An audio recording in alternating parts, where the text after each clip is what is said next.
سلام، به کانال من خوش اومدین. من رویا هستم و توی این ویدیو میخوام در مورد اینکه چطور پاسپورت ایرانیمون رو توی کانادا یا آمریکا تمدید کنیم. من قبل از این دو ویدیوی دیگه گرفتم که یکیش روش عادی برای تمدید گذرنامه ایرانی رو توضیح میده، یکی دیگهش هم برای اینکه چطور بتونیم با کمترین هزینه عکس مورد نیاز برای تمدید گذرنامه رو بگیریم. اگر که اون دو ویدیوی قبلی رو ندیدین، حتما پیشنهاد میکنم اون دو ویدیوی قبلی رو هم بگیرید، چون که میشه گفت که پیش نیاز این ویدیو هست. یعنی تنها با تماشای این ویدیو شاید کافی نباشه که بتونین پاسپورتتون رو تمدید کنین. خب بریم که شروع کنیم. در کل به طور خلاصه میشه گفت که ما از دو طریق میتونیم پاسپورت ایرانیمون رو توی کانادا یا آمریکا تمدید کنیم. یکیش روش دانشجوییه که شامل $110 آمریکا تخفیف دانشجوییه و 2 مرحله اضافه بر روش عادیه. توی روش عادی هیچ تخفیفی وجود نداره و ویدیو قبلی منم در مورد روش عادی بود. اگر که اون ویدیو قبلی رو در مورد روش عادی تماشا نکردین، حتما اول برین اون ویدیو رو تماشا کنین، چون که میشه گفت که روش دانشجویی فقط 2 استپ اضافه بر اون ویدیو داره. خب من توی این ویدیو دیگه نمیام چیزای تکراری اون ویدیو رو دوباره توضیح بدم، فقط یه خلاصه میگم و اون دو استپ یا 2 مرحله جدا اضافه بر اون روش عادی رو میام اینجا توضیح میدم. خب تا اینجای کار ما متوجه شدیم که اگر که توی کانادا یا آمریکا هستیم و میخواین پاسپورت ایرانیتون رو تمدید کنین، از 2 روش میتونین اقدام کنین. یکی روش دانشجویی و الزاما شما باید دانشجو باشین که یه سری استثناء هم وجود داره. قبل از اینکه من برم وارد جزئیات این روش بشم، در مورد روش عادی یه خورده توضیح میدم، چون که روش عادی و روش دانشجویی خیلی چیزاشون مشترکه، فقط روش دانشجویی 2 مرحله اضافه داره. پس بریم سراغ این که چطور میتونیم گذرنامه ایرانیمون رو تمدید کنیم. یکی از میشه گفت که سفارت‌های ایران که میشه پاسپورتتون رو بفرستین اونجا که براتون تمدید کنن، توی واشنگتن آمریکاست که من خودمم با اینکه جدیداً یه سفارتم توی کانادا باز شده، ولی خب من باهاش آشنا نیستم و طبق تجربه خودم و کسایی که به تازگی هم اونجا فرستادن، بازم توصیه میکنن که همون سفارت ایران در واشنگتن بفرستین، چون هم خیلی زود، یعنی تقریبا میشه گفت که 2 هفته‌ای جواب میگیرین که پاسپورتتون رو تمدید میکنن. همین که هزینه‌ش هم خوبه و حالا من توی این ویدیو اون روش رو توضیح میدم. پس توی این ویدیو من در مورد این که چطور پاسپورتتون رو بفرستین کاردانی یا همون سفارت ایران که توی واشنگتن براتون اونجا تمدید میکنن و برش میگردونن. شاید اگر که بخواین از سفارت‌های دیگه هم استفاده کنین، مراحل شاید مشابه باشه. من دقیقا نمیدونم، چون که من خودم فرستادم به واشنگتن پاسپورتمو تمدید کردن. خب بریم سراغ این که اصلا چه استپایی رو شما باید بگذرونین، اصلا پروسش به چه شکله. در مورد پروسش میتونم بگم که یه سری مدارک میخواد. شما اون مدارک رو میفرستین به سفارت ایران، تقریبا 2 هفته طول میکشه که براتون تمدید کنن و تمامی مدارک رو، چه پاسپورت قدیمیتون چه پاسپورت جدید که تمدید شده رو، براتون پست میکنن و برمیگردونن. حالا چه مدارکی نیاز هست؟ به طور کلی من فقط مدارک رو اینجا اسم میبرم، ولی توی ویدیوی قبلی وارد جزئیات شدم و تمامی مدارک استثناء و جزئیات رو اونجا توضیح دادم.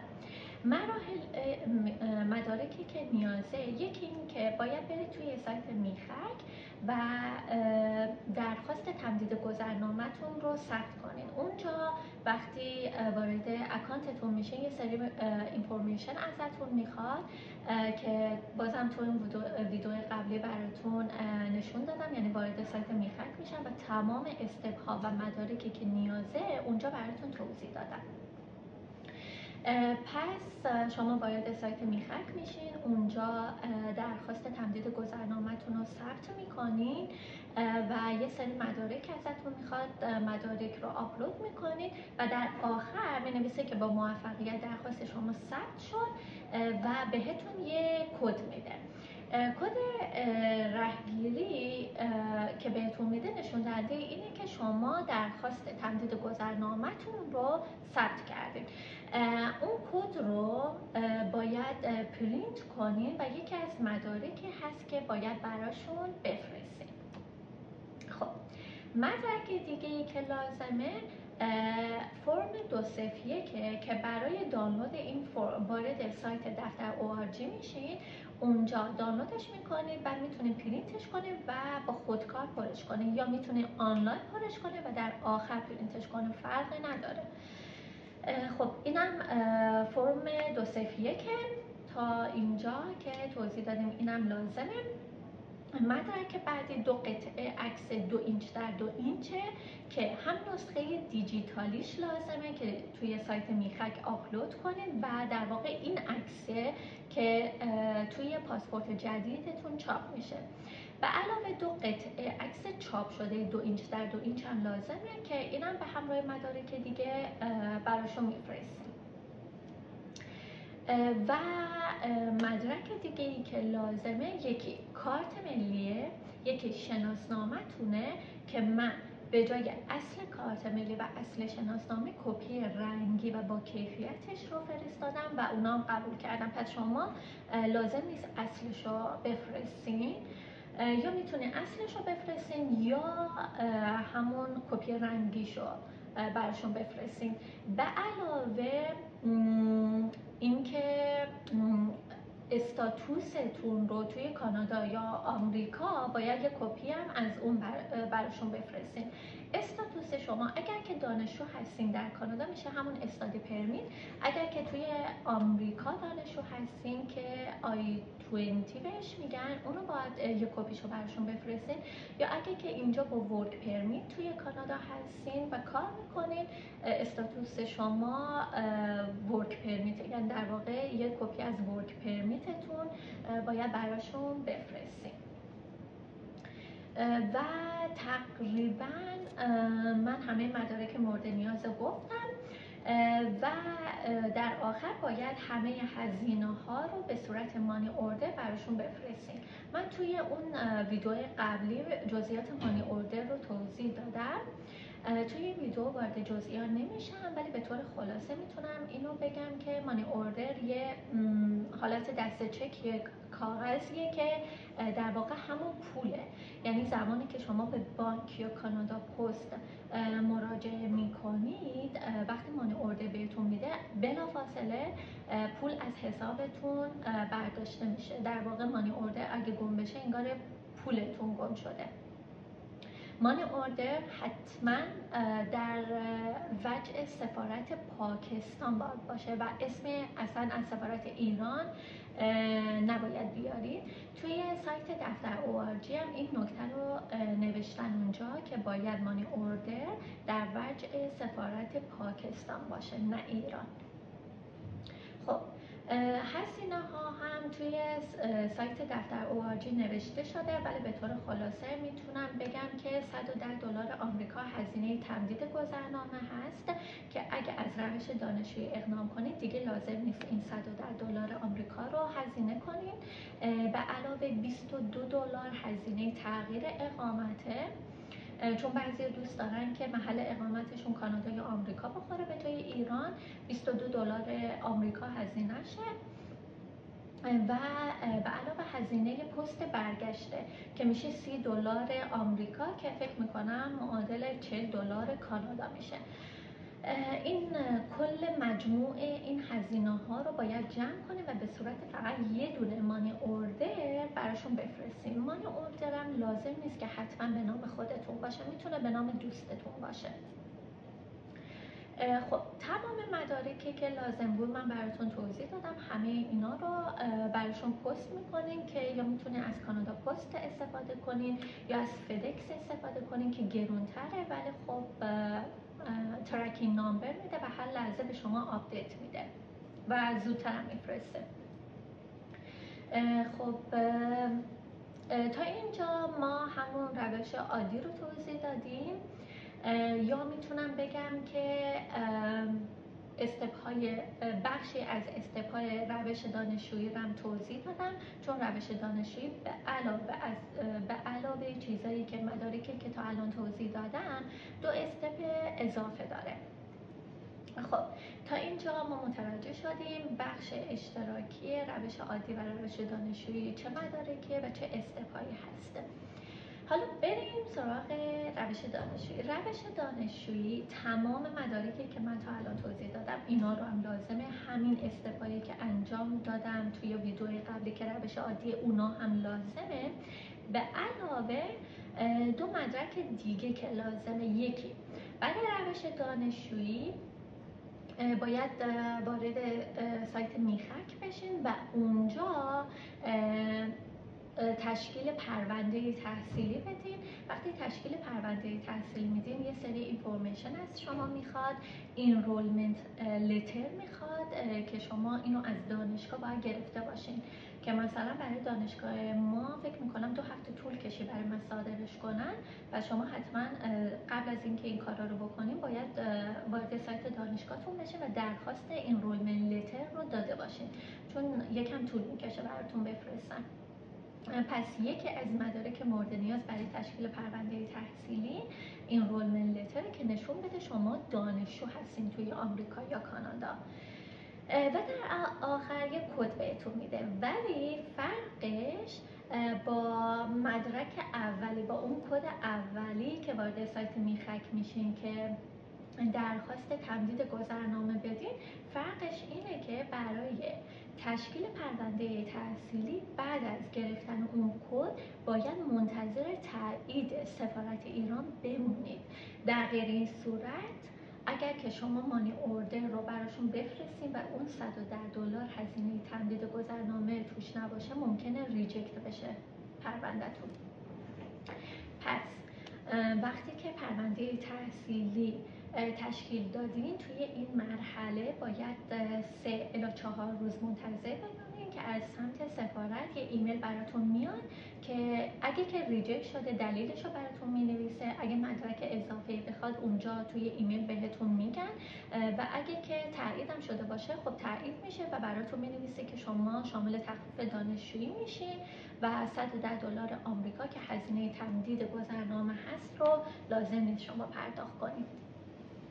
پس فرقش با همون درخواست تمدید گذرنامه اینه که وقتی درخواست تمدید گذرنامه میدین لازم نیست منتظر تاییدشون بمونید، ولی وقتی درخواست تایید پرونده تحصیلی میدین حتما باید منتظر تاییدشون بمونید که بهتون اطلاع بدن که پرونده شما تایید شده و دیگه لازم نیست $110 هزینه تمدید گذرنامه رو براشون بفرستین. خب این یکی از استپ‌های اضافه از روش عادیه در واقع توی روش دانشجویی که توضیح دادم و آخرین مدرک و مرحله‌ای که باید انجام بدین توی روش دانشجویی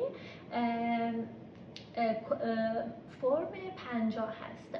برای دانلود این فرم وارد سایت دفتر ORG میشین، مشابه همون کاری که برای دانلود فرم 201 انجام دادین. اینجا میرین، اونجا میرین وارد سایت دفتر ORG میشین، بخش امور دانشجویی رو کلیک میکنه و بعدش خودش نوشته که فرم 50 اونجا دانلودش میکنین یا به صورت آنلاین میتونین پرش کنین یا بعد از دانلود پرینتش کنین و با خودکار دستی پرش کنین. بعداً هیچ فرقی نداره، هر جور که خودتون راحتی میتونین این کار رو انجام بدین. خب پس 2 تا استپ اضافه توی روش دانشجویی، یکی فرم 50 هست، یکی هم این که توی سایت میخک باید وارد بشین و تشکیل پرونده تحصیلی بدین و اون کدی که بهتون میده رو در آخر بعد از تاییدش که با ایمیل تایید میکنن باید پرینت کنین و همراه مدارک دیگه براشون پست کنین. حالا شاید براتون سوال پیش بیاد اصلا به کجا باید پست کنیم، آدرسش رو کجا گیر بیاریم. توی سایت دفتر ORG که همه هزینه ها رو نوشتن، همه اون فرمایی که من میگم پر کنین اونجا باز هست، میتونین دانلود کنین. آدرس سفارت ایران که باید تمام این مدارک رو براشون بفرستینم توی همون سایت دفتر ORG کادر پایینش نوشته شده. پس باید آدرس مقصد رو اونجا بنویسین توی سایت دفتر ORG، اون کادر پایینش آدرس نوشته شده. خب پس تا اینجا ما یاد گرفتیم که چطور از روش دانشجویی بتونیم پاسپورت ایرانیمون رو تمدید کنیم. حالا اینم من توضیح بدم که یه سری استثناء هم وجود داره که شما اگرچه دانشجو هستین ممکنه نتونین از تخفیف دانشجویی استفاده کنین. حالا این استثناء چیا هستن؟ یکی این که مقطع تکراری بخونین، یعنی اینکه فرض کن شما توی کانادا ارشد مجدد میخونین، پس اگه ارشد مجدد میخونین شامل این تخفیف دانشجویی نمیشین. و یه موردم که من شنیدم، باز خودتون میتونه ایمیل بدین به سفارت که تایید کنه، اینه که اگر که از تخفیف دانشجویی استفاده کنین دیگه نمیتونین درخواست تغییر محل اقامت بدین. چیزی که سفارت گفته، یعنی من اون موقع که میخواستم محل اقامتم رو تغییر بدم بهشون ایمیل دادم، گفتن که زمانی که شما از تخفیف دانشجویی استفاده میکنین نمیتونین از این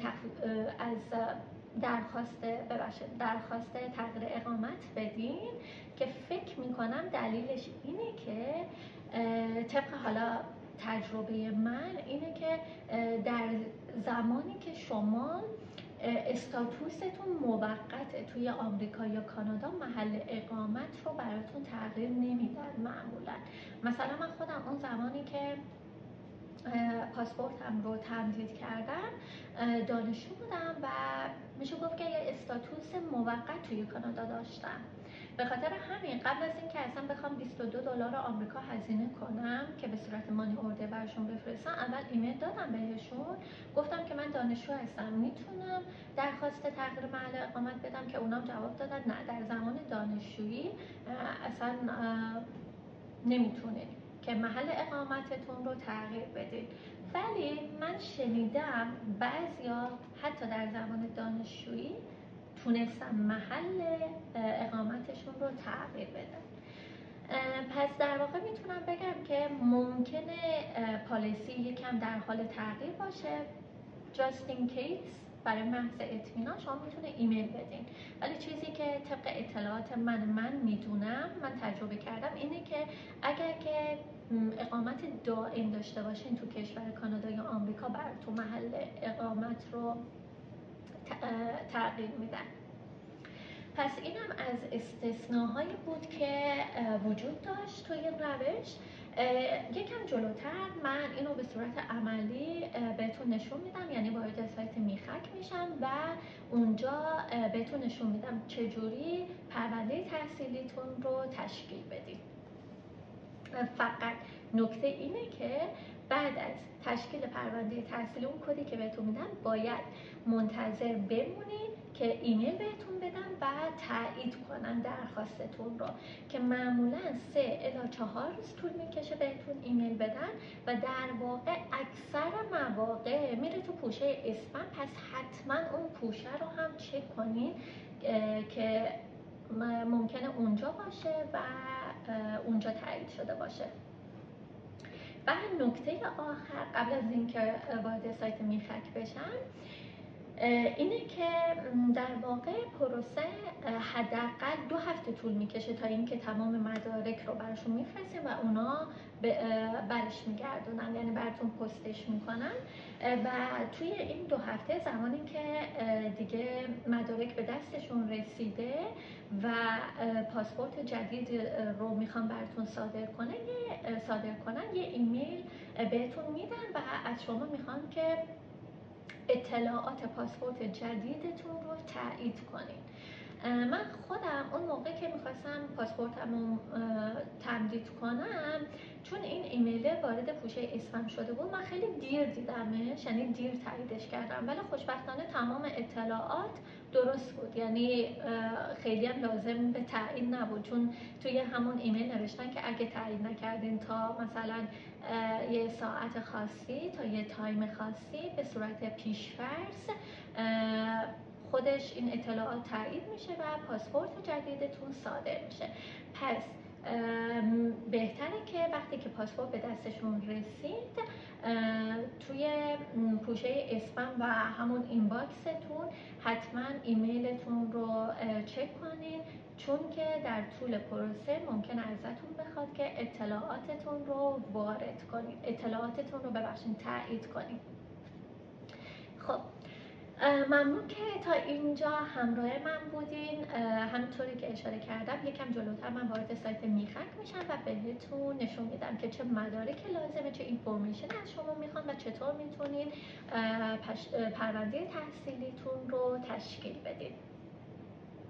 اگر که این ویدیو به کارتون اومده و مفیده و هر فیدبک و کامنتی که دارین برای من لطفاً بنویسین که برای ویدیوهای آینده من اونا رو کانسیدر کنم. امیدوارم که این ویدیو به کارتون بیاد و بتونین تنها با تماشای این ویدیو خودتون به تنهایی گذرنامه‌تون رو تمدید کنین. همونطوری که اشاره کردم یه ویدیو جداگانه در مورد عکس مورد نیاز پاسپورتتون رو هم توضیح دادم که چطور فقط میتونید با $2 به جای $50 کانادا عکس مورد نیاز برای تمدید گذرنامه رو خودتون بگیرید. پس اون ویدیو رو هم از دست ندین. خب بریم که وارد سایت میخک بشیم. خب اینجا وارد سایت میخک میشیم. از اینجا امور دانشجویی رو انتخاب میکنیم و از این قسمت درخواست پرونده تحصیلی رو انتخاب میکنیم. اینجا یه سری اطلاعات از ما میخواد، مثل نمایندگی. واسه نمایندگی باید دفتر حفاظت منافع جمهوری اسلامی ایران در واشنگتن رو بفرستیم، یعنی همینجا آدرسیه که ما همه اطلاعات رو واسهشون پست میکنیم. به همراه یه سری اطلاعات دیگه مثل تاریخ شروع تحصیلی، آدرس و اطلاعات تماس. مرحله بعدی از شما میخواد یه سری مدرک آپلود کنیم، مثل عکس پرسونالی که میتونین با گوشی بگیرین، مدرک تحصیلی قبلیتون، مدرک تحصیلی فعلیتون، خب میشه گواهی اشتغال به تحصیلتون، تصویر اقامت معتبر خدمت گیرنده، باید دانشجویی رو انتخاب کنین، استادی پرمیتتون میشه و تصویر روادید هم باز استادی پرمیت یا ویزاتون میشه.